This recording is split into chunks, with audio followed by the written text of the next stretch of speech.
Hello, everybody. Welcome to the Safe Space Podcast. I am your host, Sydney Rosant, and I am with Spencer Rosant, my co-host and little brother. So just some housekeeping. I have an announcement for everyone. For those of you who are more audio-centric, right? For those of you who are sick of watching me just on YouTube and only having these available on YouTube, the episodes will now, from here on out, be available on Spotify as well. I'll be releasing them same day, same time. You can also watch the video version on Spotify as well, but I honestly rather you watch the video version here so that, you can get those views up. right? And obviously, this is nothing new, but you also need to like the video, subscribe, comment, all of that. All of those things. But so today, you came up with a topic. Right. But I have a clip of the day. I kind of want us to do this each episode. Just a little bit of a conversation starter, and we will tie it into the story that you have to tell as well. Is that okay? Right. All right. Perfect. Let's play the clip. I've ever seen a man cry the way that you did. I couldn't even watch it because I was just like, I was like, oh, because I'm watching it and I'm on Twitter and I see people like, stand up. Why you crying over? Why you doing this? Blah, blah, blah. You such a little bitch. Just that. I think there's a lot of men who have been in his shoes, but they don't even, they won't express it like that. So he could be representing a lot of men who need that. Wouldn't let that shit happen to me though. To be vulnerable, people, is to essentially show your weaknesses. To show, like, if I was to think about it in like a castle setting, I'm showing you where the walls would break easily if you hit. You gonna hurt me. I didn't feel worthy. I felt insecure, and that's how I felt my entire life, and that's why I started going to therapy. Now that I think about it, I'm very accustomed to seeing men act very emotionally when they feel unworthy and insecure and rejected. But I'm used to it being like, bitch, you're not cute anyway. Yeah. Do you think crying is a Like sign of weakness? Yeah, of course it is. I think most people Associate it, yeah. Well, I mean, Like if it's a I fair seen a dude over here on the association street because crying, I'd be like, If I show my emotions and I cry, like on the show I cried, and I remember Chase was like, oh, he cried, blah, blah, blah, you did this. And then I got crybaby tattooed on the back of my neck. And it's like, yeah, I cried. Now what? It just shows that their feelings are really in it and they're genuine with their intentions. Now that I realized post this relationship that it was a way to manipulate me. No good conversation comes out of those cries. Porn-induced. Okay, so yeah, lots to unpack with the clip of the clip of the day. But what do you in general feel about this statement, right? Men don't cry. Well, should I get into my story first, and then respond to? Okay, I'll pose the question again. You go into your story first. Okay, so I'm just having a dandy time, going to get my hair cut. Right. Show him the hairline. Right. Show him the hairline. Right. Very much fresh, very much clean. Right. Right. So my barber's doing his thing. He's lining me up, whatever, talking, whatever. And then so he's like, you have a girlfriend? And I was like, no. But then I got into a little story time about, the recent waste of time, if you will, for lack of a better word. And so I was talking about it, and I was like, he like, the second I told him the whole story, like, he was really like mad. And I was like, because like it was like, the situation was annoying to me, but it wasn't like you weren't angry. So were you? Do we need to talk about the specifics about your situation to kind of understand? Okay, we don't have to go there. I don't want to. That's fair. Yeah, that's fair. But like, in a way, you had been. There was a little bit of deception to it. Ooh. Let me put my do not disturb on. But yeah, there was a little bit of deception. It was messy, and then like towards the end and the aftermath, it just got to a place that I didn't need to. And there was no reason for it to be as messy as it was. Yeah, I feel like I've had messy situationships never end peacefully. But it wasn't a situationship. It was a relationship. It was a relationship, But, like, but with it doesn't situationship matter. vibes. Y'all had situationship vibes to me. It did. But like, So for you, what were those feelings after the relationship ended? With all the deception and with the messiness, how did you feel about it? I don't know. I wasn't like. I was just like, because we didn't date long enough for me to like. Not that I didn't care, but it was just like. Okay. Right. Like I feel like I was able to work through my emotions on it very quickly, and I was just like, it's just kind of annoying. Like there was no need, but I was like, okay, whatever. We move, you know. Right. Things happen. Upwards and onwards. I feel like you, and I'm gonna give myself credit because that's what I love to do. I feel like you really, I feel like you really internalized my advice from Right. previous episode. Right. You did, that's and it was true. like That's you true. you weren't in the mindset of like this is something that's supposed to be permanent. Like Yeah. you were in the mindset of like we're gonna see where this goes, Yeah. and we're gonna like. And it didn't go. And it didn't go, and then didn't you were go. just like, all right, on to the next. Like, yeah, it wasn't.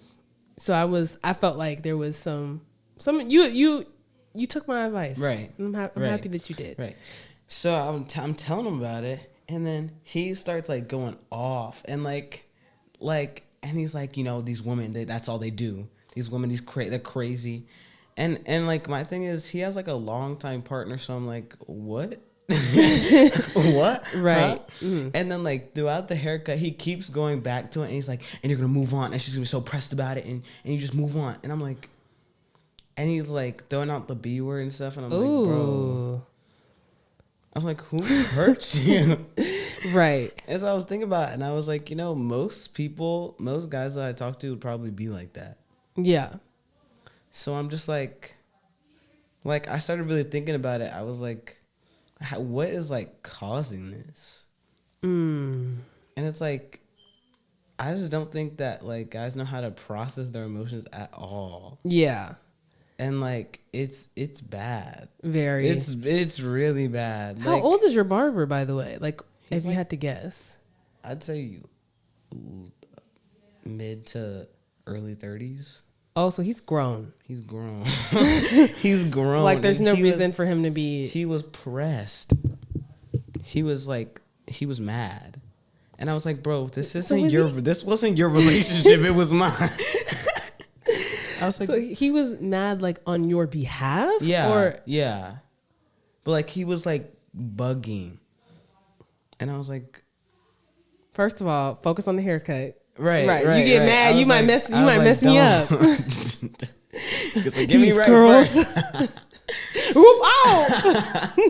No, but like, yeah, he was like genuinely upset about it, and like he, like from when I started talking to him about him onwards, like he kept bringing it up, and I was like,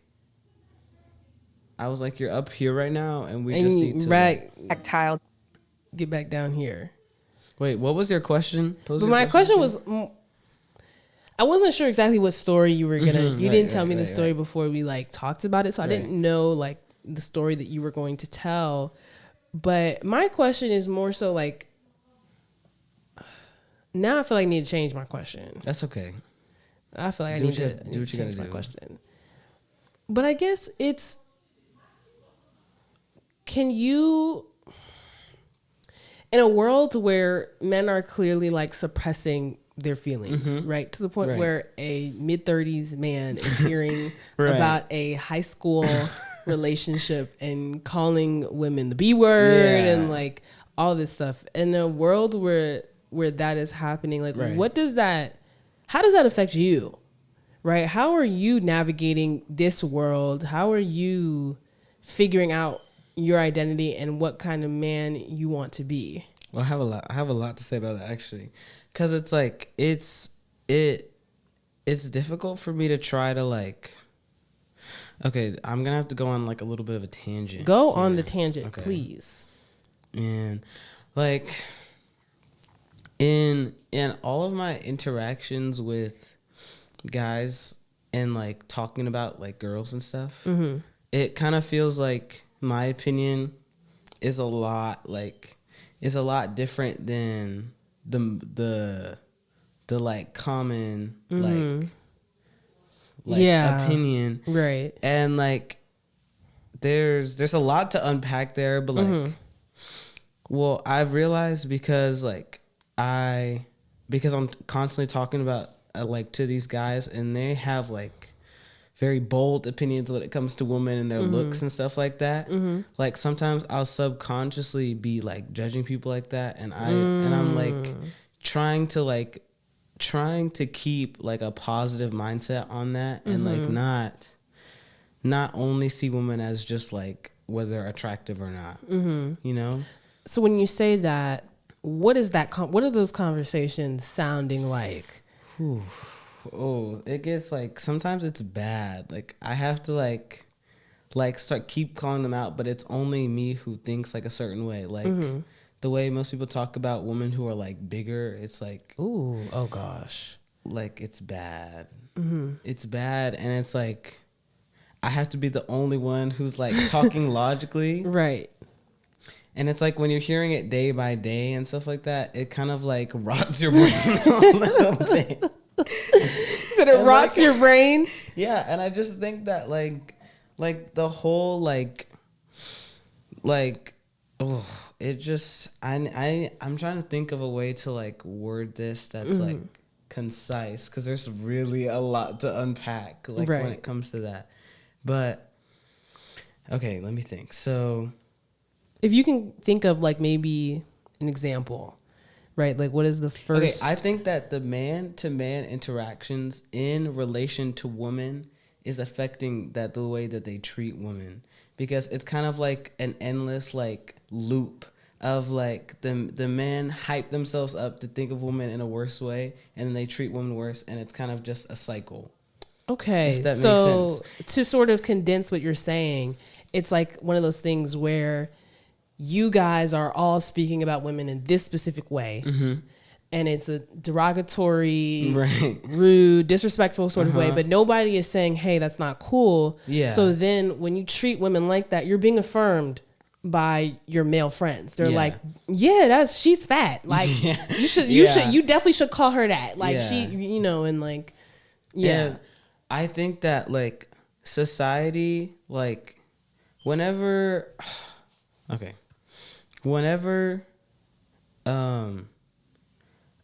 let's say a relationship ends with a man and woman, and the woman may be the problem in that, because men aren't supposed to express their emotions in like a weak or vulnerable way or anything like that. They suppress it, and then they start talking to their guy friends about it, right? And then things get really negative, and their opinion towards women starts to just really kind of lose the plot. Bad. Like I think that's the best way I can say it. Like, so it's just a negative feedback loop of just. It's bad. Right. What do you think people should do to kind of, is there anything that we can do at this point in time to fix? Well, the first thing is that, and this is something, I think that there is a version of this that happens on the women's side where it's a little bit more refined than what guys are doing. So it's like anything that the guy may have been doing in that relationship, it's almost like there's some sort of diagnosis of the behavior. So it's like, oh, like he was love bombing. Oh, he was, you know what I'm saying? So it's like, it's not the same thing, because we're not, you know, completely dissecting every little piece of that person, maybe physically or whatever, or calling them like derogatory names, but it's like we are dissecting it in a different way. So I think that same thing sort of exists. So in general, the first thing, or the thing that people need to do, is feel comfortable looking inward and looking at the things they missed, right? So we can blame that girl for all the things that she did to you and all the ways that she was deceptive and whatnot. But we can also look at the things that you missed. Right. Because there were things that you missed. There were conversations that you had where you maybe didn't ask, you know, follow-up questions to vet her properly, right? I can definitely say that occurred, right? And so for me, And so when you think about the things that you didn't do, now you're not looking at this person as if they are evil and all this stuff, because that's what you want to avoid. You want to avoid like hating the person that you just dated them. So how can you obviously like them enough to date them. So how can you hate them all of a sudden, right? But now you're looking at, okay, what are the things that I missed out on? And I think when you focus inward as opposed to just trying to blame them, pick them apart, it's a much healthier way to go through life. And I think that sometimes your gender struggles with that. You know, even though they say men always take accountability, it rarely seems. Who says that? Y'all. Your gender is the gender that claims to be the accountable gender. We do? Yes. Oh, wow. Wow, we need some. So they gonna come for you. They gonna come for you real bad this episode. And don't care. Like, it really is what it is. And it's just like I'm not trying to be like a pick me or anything. Right. But like, I'm just trying to keep it real. Like, it's bad. Right. It is. There's really a lot. There's a lot to unpack there. Right. And like, I don't know what it is with the like villainizing people who are like overweight. Oh, we're gonna go there. Yeah, because that's the most severe one that I've seen. Mm-hmm. Like, it's constantly like just like attacks for like no reason. Like, we could be talking about literally anything, and somehow, some way, find a way to just attack people who are just a little bit bigger. Like, from what you've told me, your friends have severe body dysmorphia. Well, no. Some of the people that I'm talking about right now are not like that. They just hate big people. Like, that's not funny, but like, OMG. So it kind of seems like there's this theme of fat phobia that your friends are like exhibiting, which is definitely, it's kind of sad to hear that at this age, you know, there's just this strong like hatred for plus sized people that you're noticing. But I think that like you're really good at standing your ground. Right. And, you know, not compromising your principles, not compromising your beliefs to fit in. And like, I think that we talked about solutions. One of the solutions to this type of language and stuff is you. People like you just being like, no, I disagree. Yeah. And like, it is what it is, you know, and just not, you don't have to make a big deal of it, but just be like, that's not cool. That type of thing. But what I'm really curious about is knowing how visceral the reaction to like breakups are, or like to interactions with women can be. How comfortable are you, and how comfortable do you think your friends are, like your peers? Are you guys with just being like, hey, like I was hurt in this situation, like can I get some support? Oh, I mean,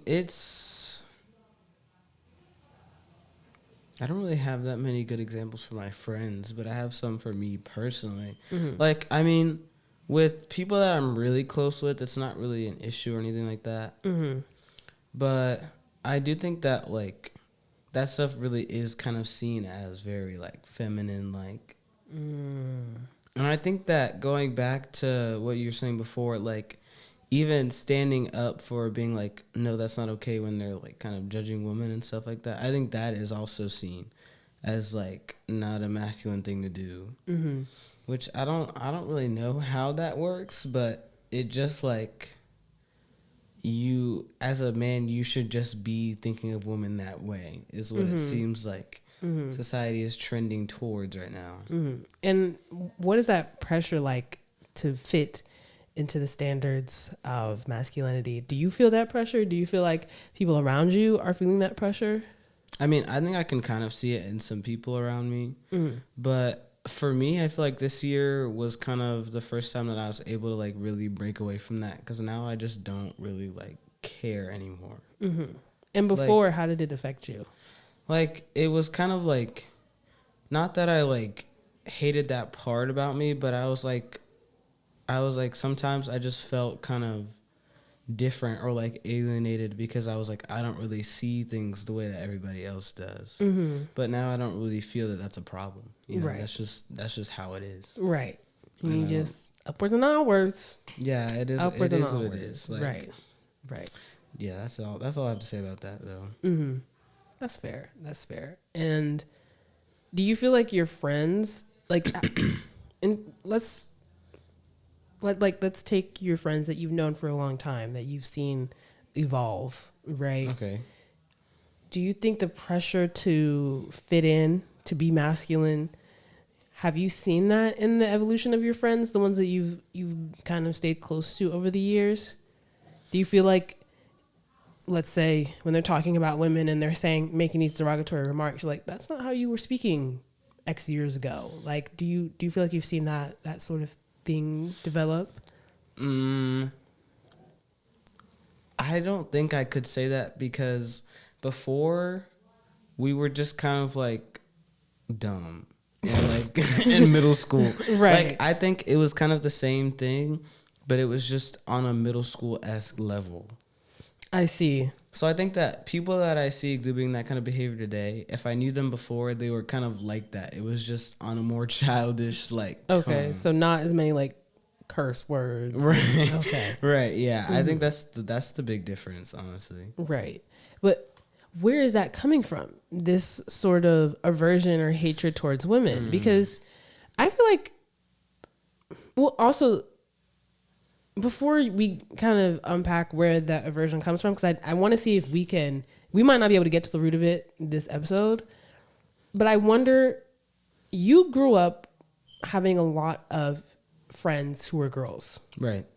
You were always the guy who had closer relationships with girls. No, that's a good Even point. now, you have a lot of friends who are girls, to the point where like your male friends will try to date your friends who are girls. Does that ever happen? Or people that you know who are guys, like you just know them or have socialized with them, who've tried to date girls that you're friends with? Or am I wrong? I mean, I guess, but I don't really think that has anything to do with it. But I do think that. But I'm saying that, like, almost in a way, like you see both sides of everything, That's true. right? I would say, like, honestly, like, it's not that it's 50-50. I think that I have more. At this point, I have a lot more male friends than I do female friends. But I have a lot of just, like, strictly platonic, like, I'm just, like, bestie vibe only, like, type friendships. And I don't think I could say that about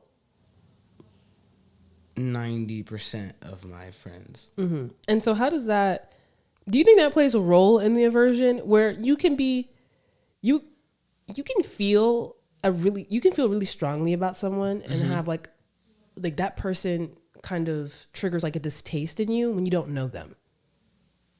When you don't have like because they're not intimate relationships, but they are platonic relationships. They are close relationships. You're hearing about the stuff that they're going through, how they deal with things.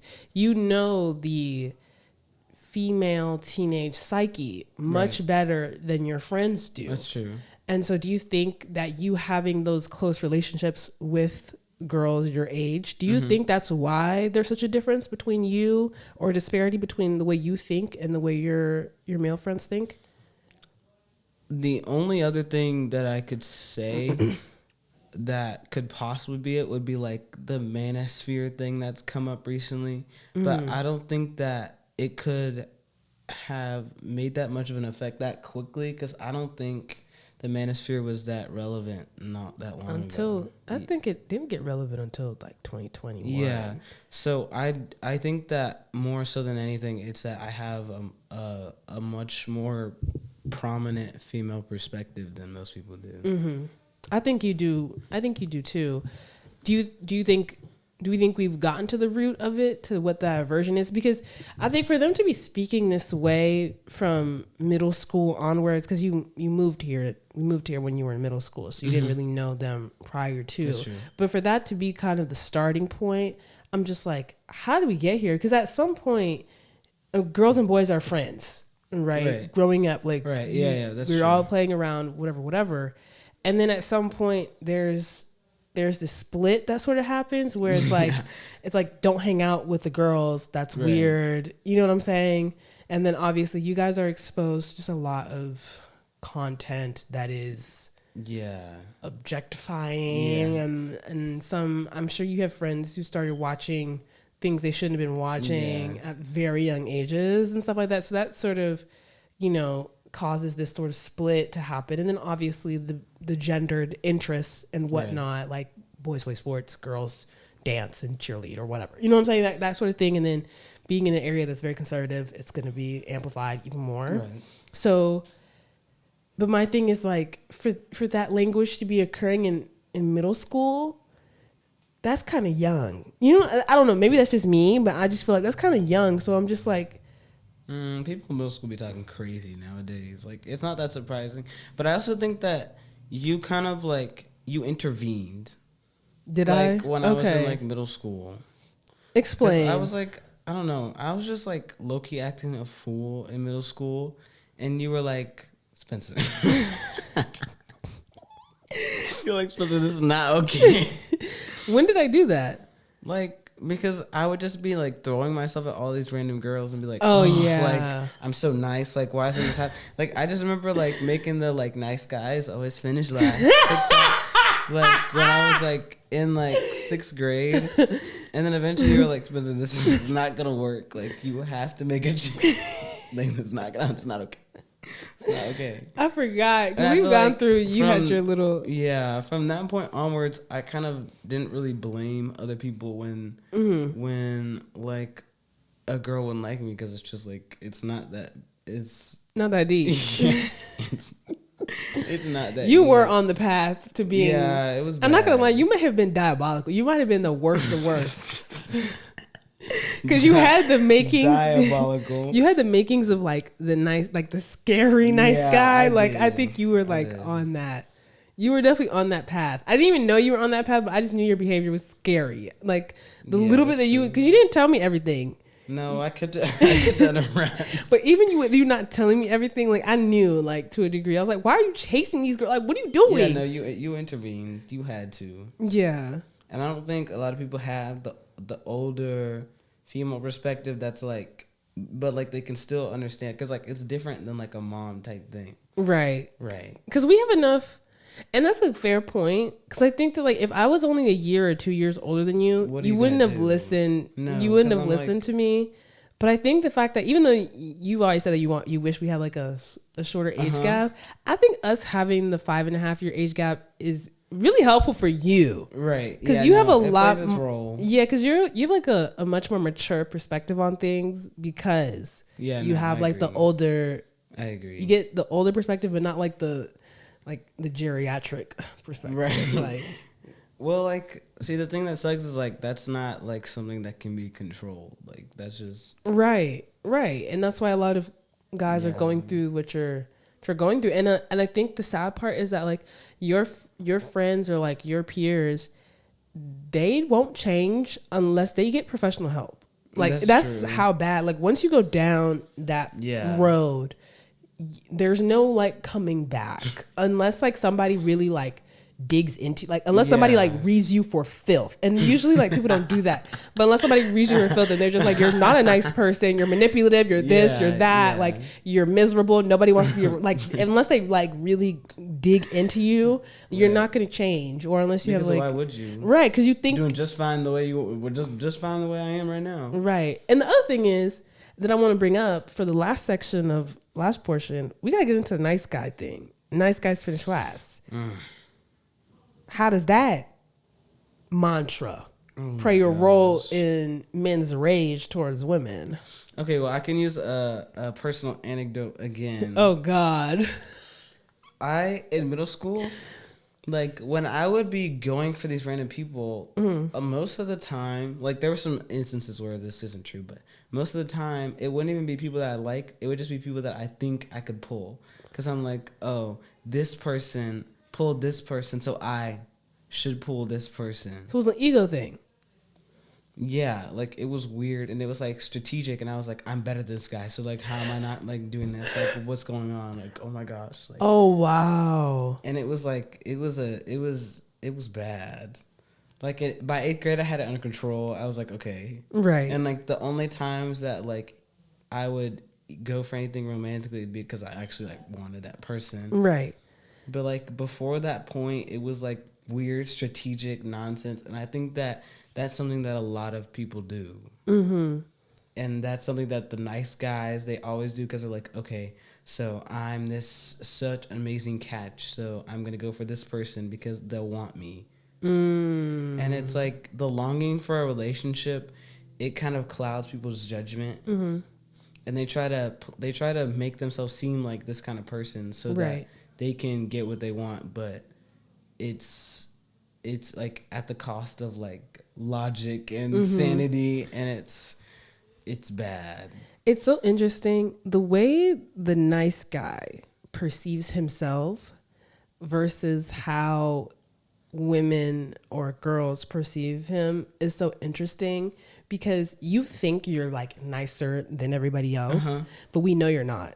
Yeah, and it's like you can kind of see it's weird.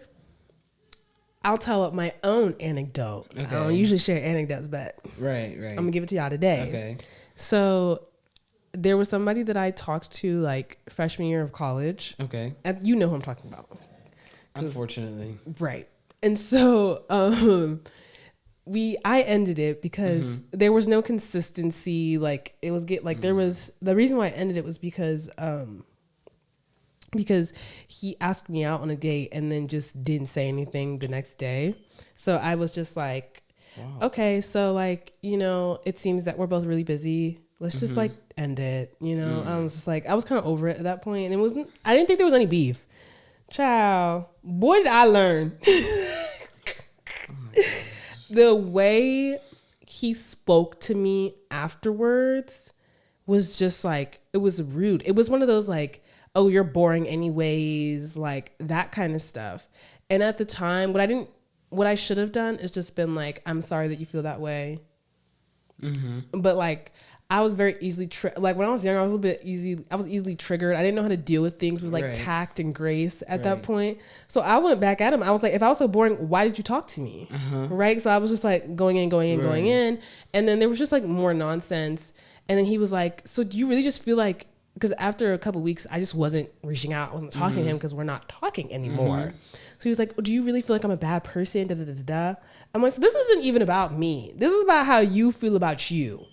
That's what the issue with the nice guy is, that it's never about the relationship that you have with that person or like the feelings that you have together for each other. It's just about how they feel about themselves. And the minute that person is rejected, it's like, wait, so you don't think I'm nice? You don't think I'm this? You don't think I'm that? It just becomes all about the guy and how he feels about himself. And it's just like, for you to be such a nice guy, you really don't care about anybody but yourself.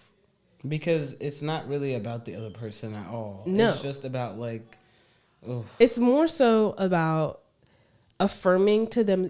They're just using women to affirm to themselves that they are better than other men. That's what it is. Basically. And the moment they get rejected, and the moment something negative happens to them in that interaction, it's like, wait, so I'm not good? I'm not. It's and then like, it causes resentment towards the woman, and it's just a it's another loop. Cycle of destruction, child. Oof. Cycle of destruction. Wow, we really dived into that one. We sure did. It's difficult to honestly like even really wrap the mind around all of it, because it's a lot to unpack. But I think we did a good job. I think we did too. I mean, there's with the nice guy, with guys in general who are very like suppressed, like all the way suppressed and depressed. that part. with those types of guys, there's no fixing them. There's no interacting with them. There's no dating them. Like the moment you discover that they're like that, you have to escape. Because they're worse. The thing about a guy who's like openly, who has bad intentions from the get-go and tells you like, I'm not for you. You at least, if you decide that you want to deal with that person, you at least know what you're getting into. Right. And that person is like, I'm not going to treat you well. And it's just like, okay, at least you're just owning that you're not a good person. Well, not saying a good person. You're just owning that you're not in a place to be in a relationship, and you're not in a place where you want to care about the other person and do all that emotional labor. But the issue with the nice guy is that they are appearing as if that's what they are capable of, and they don't have the capacity to do it. And so, you know, maybe we'll have another in-depth conversation about that. Maybe we won't. Solutions, I don't know. It's a lot.